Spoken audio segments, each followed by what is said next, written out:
Hello friends, very good morning to all of you. So today we are going to discuss PF33, that is device flow grant.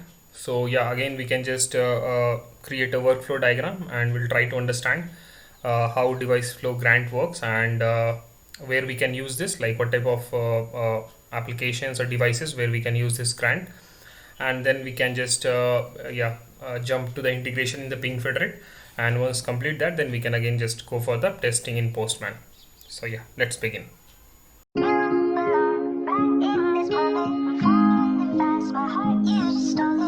We can quickly discuss on device flow grant, and then we can just try to understand the workflow by the use of diagram, and then yeah, we can jump to PingFederate where we can just quickly do the integration, and then we can test using Postman how we are doing earlier, right, in other grants.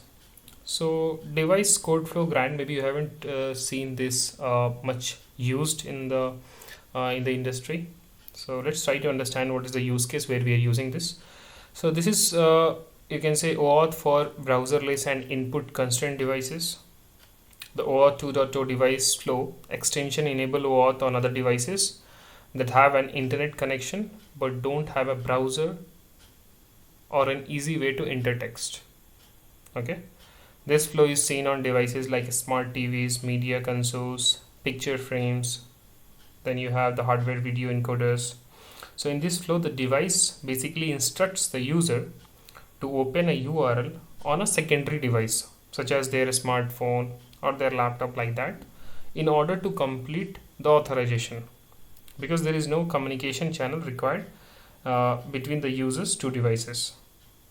Okay, so here we have the use cases where the device itself is not have the capability to interact the browser, what we have seen in another grants, like in the auth code grant we have seen, right? The user is basically reaching to the client, and then client is basically redirecting a user through a browser to the authorization server where exactly user authorization is happening. But in this case, the device or client, you can say, it's not having the capability to redirect a user through a browser so that the user can get authorization. Okay, that's not possible in this case. So let's try to understand the workflow to get more clarity, and then we can jump to the PingFederate. So let me go to the workflow diagram. Yeah, so this diagram is really going to help you to understand. I put the steps also. So as you can see here, like you have something here, a resource owner, then you have the gaming console, kind of, you can say that the client is here a gaming console device. Then you have authorization server, which is here PingFederate, and you have resource server. Okay, so now in this case you can see that the device, right, the gaming console device, it's not having the capability to directly redirect a user to the browser. Okay, because it's a, you can just imagine it's a hardware device, right, which does not have the capability to redirect a user to the browser, so where user can just complete the authorization part. It's not something possible. So what is the way of here in this case? So as you can see, the resource owner is basically trying to reach to this gaming console device, but what gaming console device is doing, it basically, in the point number 2, you can see it's basically sends a request to the authorization server having these with these values. This is basically HTTP post call only. Okay, and in the post call it is basically sending these 3 parameters, like client credentials, response type, scope. Once PingFederate authorization server receives this, it can just send information. So here PingFederate is not doing any kind of authentication. Okay, it just basically sends few information to the gaming console device, and what is that information is device code, user code, then you have the verification URI, then you have verification URI complete, then you have expires in, then you have the interval. We understand what is the use of this, but yeah, this information has been sent to the gaming console device. So in the first call, a resource owner came to the console device, but console device wants to verify the user, right? So it basically just send a request to the authorization server, because that capability gaming console device have. So it just send that information to the authorization server, and there is no browser communication here, right? It's a direct call. Maybe you understand that, right? Like direct call, indirect call, what we discussed in the past. So it's a direct call, and here the gaming console device has sent this parameter to the authorization server in the point number 2, and then the authorization server has shared this information to the gaming console, like device code, user code, verification URI complete, and expires in interval. Now once this information has been received by this device, what this device will do, it will display a user code and that URI, okay, verification URI, you can say this to the user. Like you can see in the gaming console device, that will display it to the resource owner. Okay, resource owner can display in the device, okay, I can see the URL and I can see the user code. So what now resource owner will do, resource owner will just open his or her laptop or the mobile phone, and then just go to the browser and then try to access this verification URI or the URI what is displayed with the user code. So what will happen here, that resource owner is basically getting authenticated by the authorization server. Okay, so you can see this step only, right? The third step, gaming console device received this parameter, then it displayed that URI and code to the resource owner. Then this resource owner basically opened the laptop or mobile, went to the browser and just reaching to the authorization server, that is PingFederate. Now PingFederate is verifying the user, okay, like who the user is, how PingFed is doing in the normal case what we have seen. Once that is done, so user authentication part is done. But now how a device can know that whether this resource owner has completed the authentication or not? For that only you can see in the step number 6. You can see step number 6, right? The 6th step is basically talking about the polling. Okay, so what is polling? Basically polling is just basically it will just keep communicating, that device is keep communicating with the authorization server in certain intervals to check whether access token has been generated against that particular code or not. So basically gaming console device needs an access token, right? So for that it just go for a polling with certain intervals. That interval it's already defined. When we create the connection, we need to define that. So in that particular interval it will just keep polling. That means it will just keep sending the call to the authorization server to check whether the access token has been generated against that code or not. Okay, so in the polling call, basically the gaming console device has to, this is also HTTP post call or direct call. So the gaming console device has to send this parameter like grant type, client ID, device code, that code you receive in this call, third number, right? So this will basically, the gaming console device will send this grant type, client ID, device code in the HTTP post call to the authorization server. And then once that this user has completed their authentication, right, through the PingFederate, then PingFederate will issue a token, as you can see. And once you have the access token, yeah, the gaming console basically just delegate that to the resource server to fetch the user information, and then yeah, like allow the user to access that gaming console device. Okay, that's a fundamental thing. Okay, now this arrow, you can see that I just made through resource to the authorization. This is mainly for the validation of the token, right? So we can see that in the not now, I have a planned session for that. So we can see how resource server can able to do the validation of the access token from the server who issued that. In this case is the authorization server, that is our PingFederate. Okay, so that's basic thing about this workflow diagram. Okay, now let's quickly, if you have any confusion you can just ask, but it's a very straightforward, like you can just imagine you are not having the interaction with the browser, you have some device, so how you can just make it, right? So that's a way like gaming console can just interact with the authorization, get some values, display that values to the resource owner, so that resource owner can authenticate by using their own laptop or mobile phone, and then you can just do the polling and get the token, right? So in this case, I discussed in the beginning also, there is some kind of risk also. So for an example, like you can see here in the point number 2 and 3, right? So point number 2 is basically the device is sending some parameters to the authorization server, and then authorization server issued these values, basically generated these values and sent to the gaming console device, right? So in this case, there is no any kind of validation is happening. It's just like authorization server is getting these values, okay, and it knows that okay, this client is issued with the device code, so just give this information to the device which is basically requesting for. So if your authorization server is like it's not behind some proxy, right? So in that case, it's a kind of risk, it's a kind of brute force attack, like any third party or any type of tool also can just if they have these values, right, they can just simply continuously send the request to the authorization server and able to get the values, right? So it can basically uh, just degrade the performance of your server, and maybe other problems can arise, right? Okay, users can complain that they are seeing some latency when they are accessing the SSO based application. So it's a kind of brute force attack.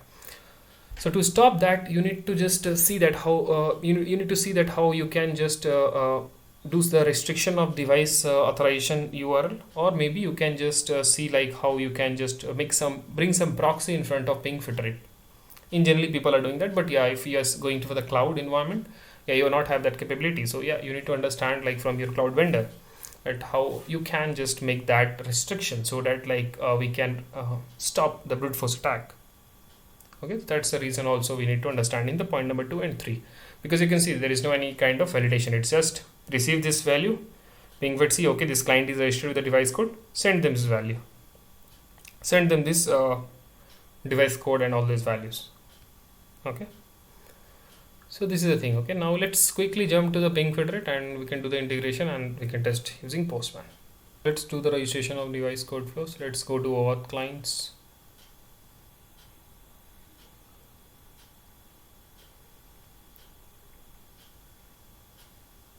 Click on add client.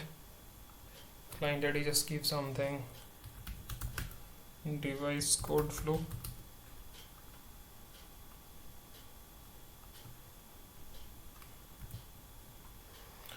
Give the name, same thing. Okay, client authentication, secret part is not required here, so make it none only. Retention, leave this thing, leave this. Redirect URI, you can give the Postman address. Okay, that's fine. Here you can just give bypass authorization approval, and in the grant type just choose as a device authorization grant. Okay,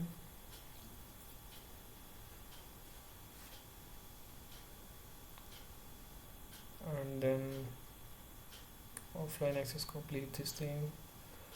Default access token manager, choose test ATM, what we have. Restrict to default access token manager, or you can just leave this also, we are not having any more token manager right now. So yeah,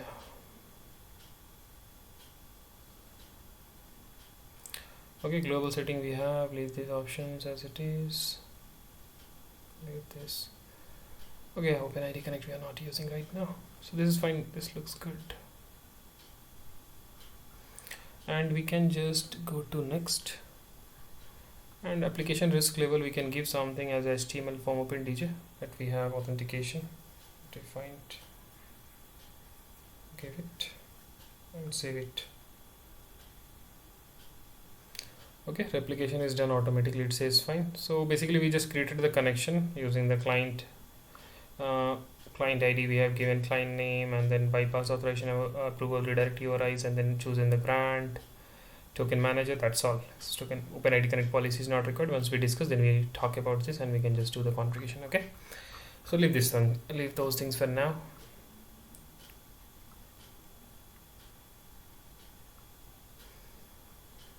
Okay, this looks good. Okay, now let me just open that user information that I've kept earlier. Let me go to desktop, OpenDJ user details, I think that is the one. Let me keep it handy, maybe it will be required.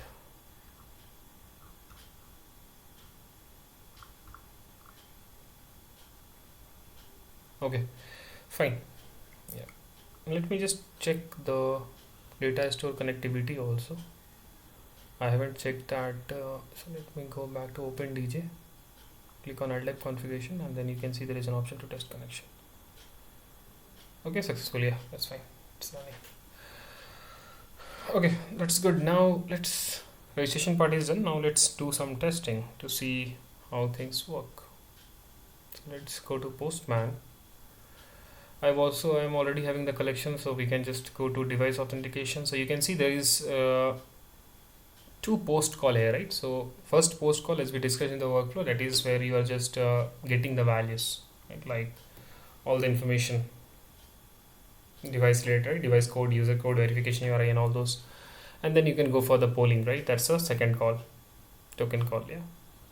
So first we can go to device code call, that's HTTP post, and in the body just select text www form URL encoded and then give the value client ID and scope. Okay, leave the scope value because we are not giving anything for now, and just add the client ID. You can copy it from PingFederate.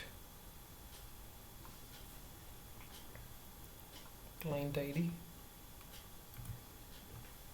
just copy and you can bring in the Postman,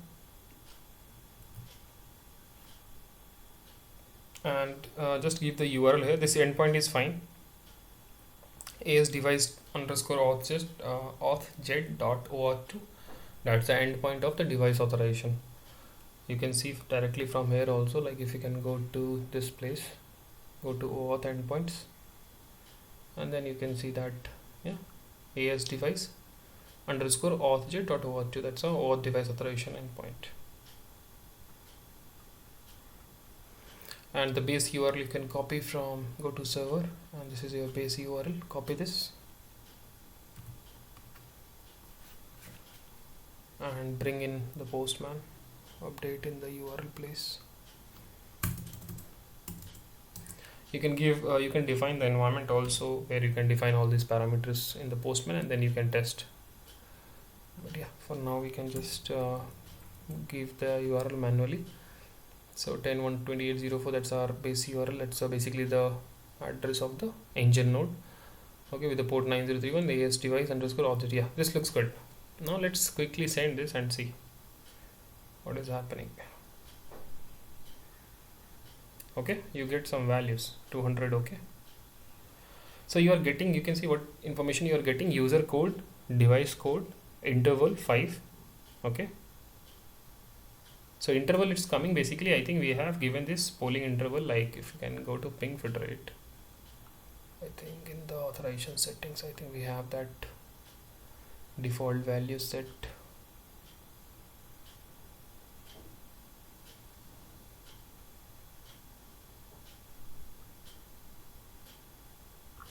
Just a second.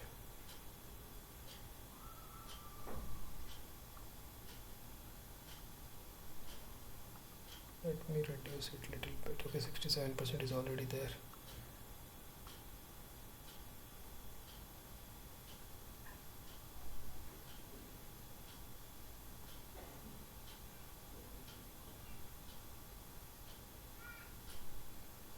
This was the refresh token, role refresh token, minimum interval there, reuse, persistent grant is there.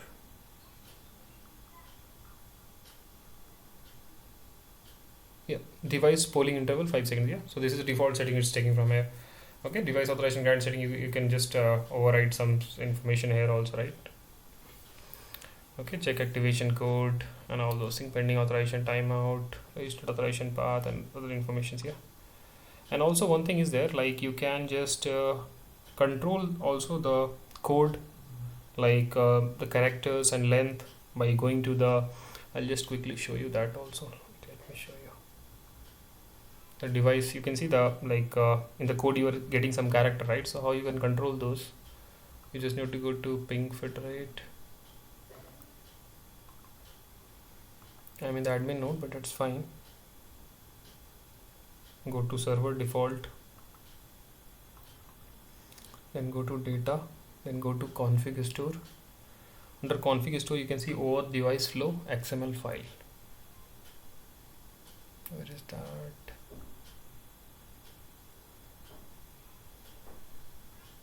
Yeah, OAuth device flow XML file. Open this. You can open in the browser. Okay, that's fine. You can see user code length, user code segment length, user. So this is a file where you have the control device code length 42. Okay, so this is the file where you are having the control of that code characters, parameters. Yeah, so you can just make some changes as per your need. Okay, just want to show you this. Come back, let's go to Postman. So now you have this value, right? So this is the first thing, right? That's italk and the brute force. So you can see there is no any kind of validation. It's just PingFed is given this information to us, because PingFed found this client ID is registered with the device authorization. Okay, now what we need to do now, you can see, just imagine this Postman is as a device. Now this device is displaying here a URL and the user code, right? So what is the URL here? You can just take this verification URI, or you can just take this verification URI complete also, because user code is already there. So just take this value, copy this, and then just use your own browser. I'll just use this browser only, okay, and this is enter it. So basically what is happening here, we are trying to get our authentication from Ping. So it will give us the username, password. I'll give the, for the OpenDJ, maybe I'll give this one, default one, okay.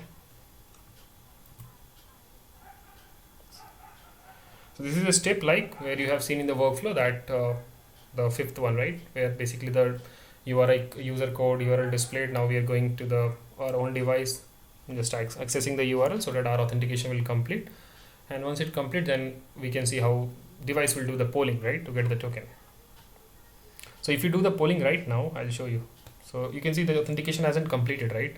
Now if I can, let me copy this address. If I go for the polling, this is the polling call, right? So if I just wait,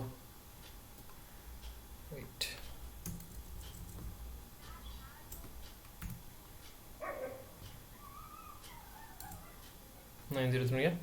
So this is the thing. So here we have client ID, grant type, and device code. So just bring the device code and client ID correctly. Okay, now just go back to this get device code, and then just bring the client ID, that is device code flow. Copy this,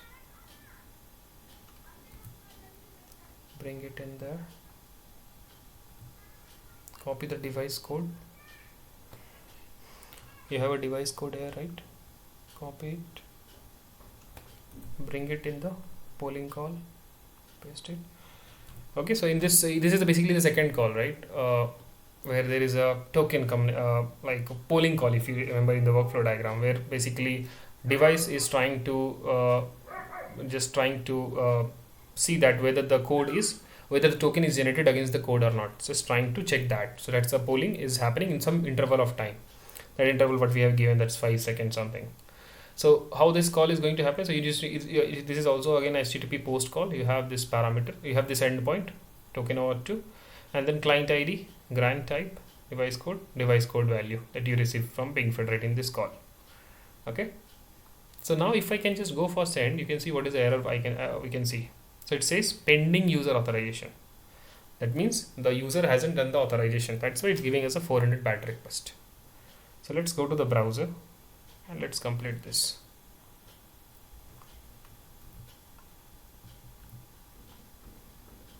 Once this authentication will complete, so you can see what is happening. Confirm the activation code displayed on your device. So C9BYX7JW, that's the activation code. That's the user code basically. So if I can go to the device code, you can see that's a C9BYX7JW. So that's just a validation is happening. So that's correct. I'll confirm. So this device is now authorized. So I have done my authentication. Okay. Now, if I go back again, let's go back to the Postman again.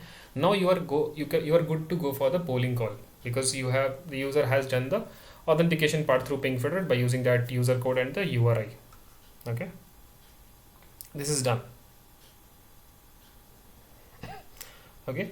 Now let me go for this token call, right? This polling. So if I go for the polling, you can see I'll get 200. Okay, I get the access token. Okay, so that's the thing. So I have the access token now. Like, let's decode this now. Okay, so I am getting this access token. So now I can just delegate this access token to the resource server to validate the user information.